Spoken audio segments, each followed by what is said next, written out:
Well, Sky News has learned that the recent extreme winter weather has caused years of erosion to Britain's coastline in just weeks.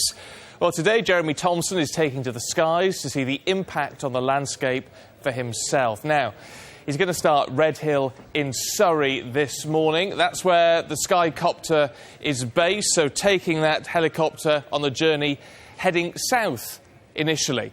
Now, his first stop is going to be Milford-on-Sea. That's in Hampshire, where the coastline, like many parts of the UK, have been really battered by a huge storm. Just look at the difference there, and you can really see where that erosion has taken place. Beach huts flattened, 32 people had to be rescued after high winds and waves shattered the windows of a Seaview restaurant. You may remember that story, actually. Now, from there, Jeremy's going to be flying along the coastline to Studland Bay in Dorset, close to Bournemouth, of course. Very popular area. There has been a dramatic change in the shoreline over the past decade.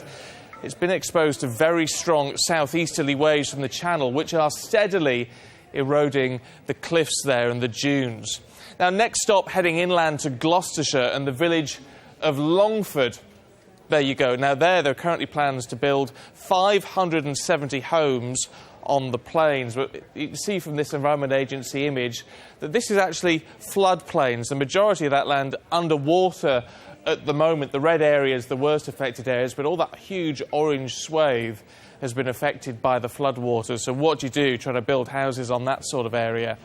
Next, the chopper is heading down towards the Thames, where one of the biggest engineering feats in British history has saved communities and left others exposed. The £100 million man-made Jubilee River was designed to reduce flooding in Maidenhead, in Windsor and in Eton.